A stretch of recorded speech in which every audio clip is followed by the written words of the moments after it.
Bonjour à tous et à toutes. Je suis Dr Azar Salim, comorien, originaire de Mwanza Zambwani, dans le Bambao en Gazija. Après le bac en 2003, je suis parti au Sénégal, où j'ai intégré la faculté de médecine de l'université Cheikh Anta Diop de Dakar. J'ai obtenu mon doctorat en 2014, puis ma spécialisation en médecine du travail en 2018.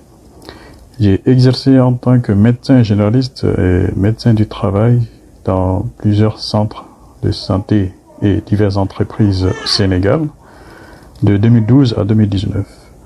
J'ai eu une courte expérience aux Comores au centre de santé Sœur Colette à la Mission catholique en 2016. Aujourd'hui, mon épouse et mes enfants, ainsi que ma famille, constituent ma source de motivation, ainsi que tous mes proches et tous ceux qui me soutiennent et encouragent chaque jour.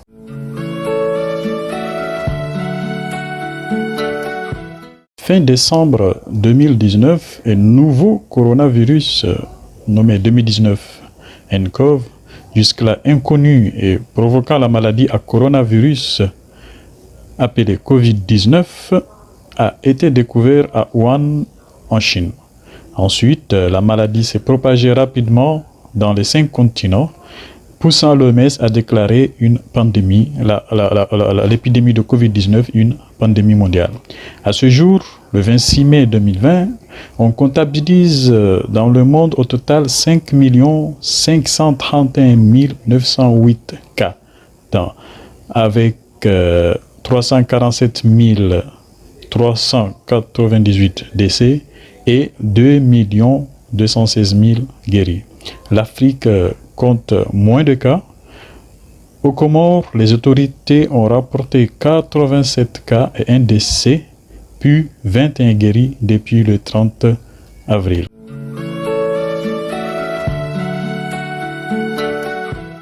Il est important de déterminer la source de transmission afin de développer des stratégies de prévention pour contourner ou contenir une infection. À ce jour, le Covid-19 est transmise par les personnes porteuses du virus. Le virus se transmet d'une personne à une autre par les biais de gouttelettes respiratoires lorsque une personne malade tousse, éternue ou y parle. Ces gouttelettes aussi peuvent se retrouver sur des surfaces ou des objets autour des personnes, malades ou non. Exemple, la table, les poignées de porte, les rampes, voire même nos propres courses. Aujourd'hui, il est possible de contracter le Covid-19 au contact de personnes infectées mais qui ne présentent aucun signe, gens qui sont asymptomatiques. Actuellement, des chercheurs thaïlandais et indiens ont rapporté un cas d'un médecin légiste n'ayant été en contact qu'avec des défunts infectés par le Covid-19. Et plusieurs pays ont rapporté des cas positifs post-mortem. Genre, ils ont des bilans effectués sur des personnes décédées qui ont été revenus positifs. Le tout a poussé l'OMS et plusieurs pays à faire plusieurs recommandations à l'intention des personnels de santé et des agents funéraires.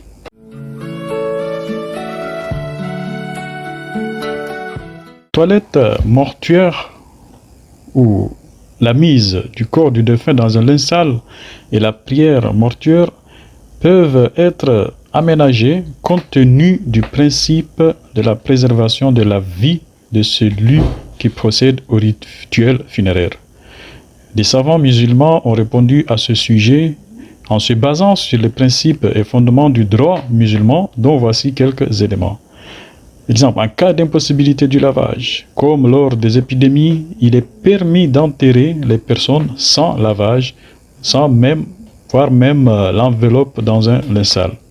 Dans la tradition musulmane, on rapporte que le prophète sallallahu alayhi wa sallam a autorisé d'enterrer les martyrs de Uhud sans lavage ni enveloppement de leur corps dans un linceul. Il faut aussi que les laveurs, ceux qui procèdent au lavage rituel, soient expérimentés avec des mesures concernant les mesures de précaution et surtout qu'ils ne le prennent pas à la légère.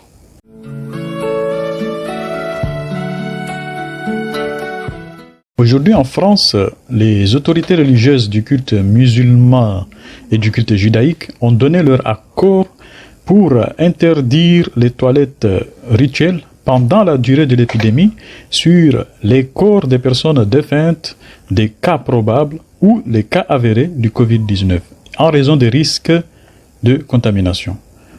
Pour ces raisons, les toilettes rituelles sont donc interdites par un décret du 1er avril prescrivant les mesures générales nécessaires pour faire face à l'épidémie du Covid-19 dans le cadre de l'état d'urgence sanitaire.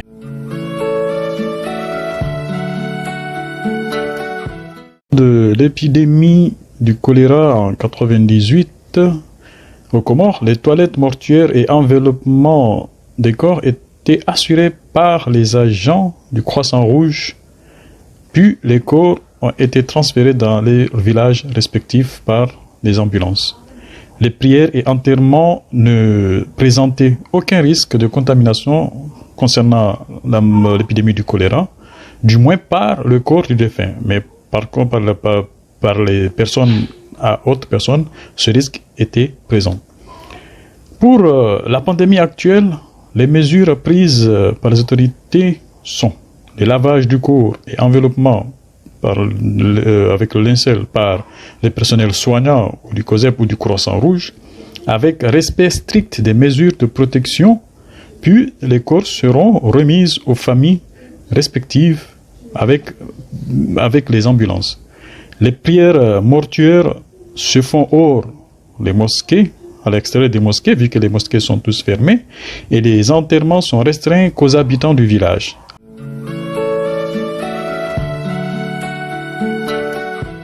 Face au coronavirus, les règles funéraires doivent évoluer, tout en respectant la dignité et la foi du défunt. Les toilettes doivent être faites par des personnels soignants ou le personnel funéraire.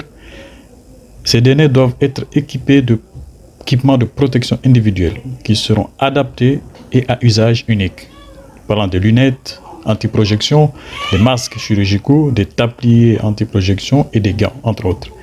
Il faut aérer les salles de nettoyage de toilettes mortuaires avant et après la toilette mortuaire.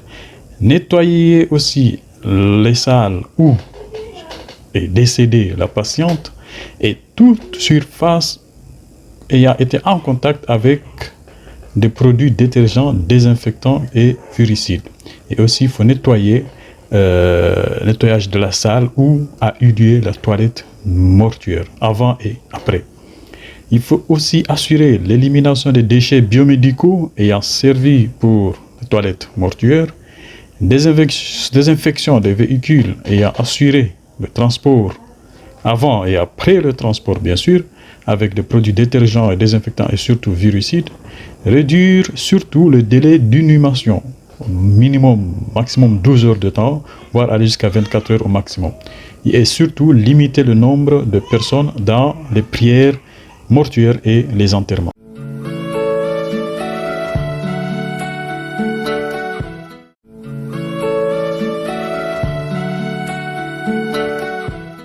L'OMS a édité plusieurs recommandations et directives que chaque pays doit adapter selon ses réalités socio-démographiques. Les autorités sanitaires doivent équiper les structures sanitaires d'équipements de protection individuelle suffisants au personnel responsable ou chargé des toilettes mortuaires, mettre à disposition des produits de désinfection des salles et des surfaces ainsi qu'aux véhicules chargés du transport des corps, mettre en place un nombre suffisant de véhicules pour transporter les corps, éditer des directives sur la toilette mortuaire et les prières mortuaires, imposer les mêmes directives pour tout décès sur l'échelle du territoire national, au moins jusqu'à la maîtrise ou à la fin de l'épidémie, veiller au respect des mesures de protection et des mesures barrières dans l'étendue du territoire, accentuer les messages de sensibilisation de la population sur les risques de contamination et surtout les mesures barrières, et impliquer les autorités locales et la jeunesse pour mieux adapter les mesures d'une localité à une autre.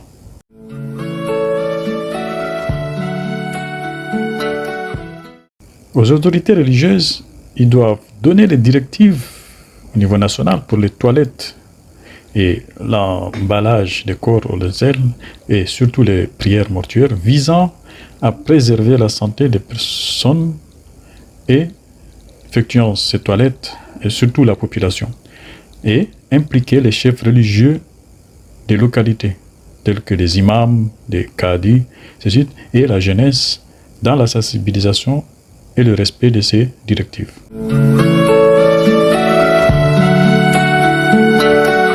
Nos villes et villages, voire quartiers, doivent mobiliser les populations locales sur les risques de la maladie, faire du porte-à-porte pour sensibiliser et informer les mesures barrières, mettre à disposition aux familles démunies des produits de désinfectants tels que les gels hydroalcooliques et les masques, veiller aux entrées et sorties de chaque localité, mettre en place des comités de suivi de ces mesures de prévention prises dans le village. Concernant les toilettes funéraires et enterrements, chaque village, chaque localité, le mieux c'est de les éviter pour tout décès durant toute la période de cette épidémie, pour éviter les contaminations dues aux cas asymptomatiques ou aux cas non dépistés. Et surtout prendre les dispositions de sécurité pour tout décès, dans les mesures où on veut quand même effectuer les toilettes mortuaires, mettre en place au moins 2 équipes qui vont assurer les toilettes et les enterrements, limiter le nombre de personnes présentes dans les prières mortuaires et cimetières par au moins seulement les habitants du village ou de la localité, ou sinon voir un nombre limite de familles proches.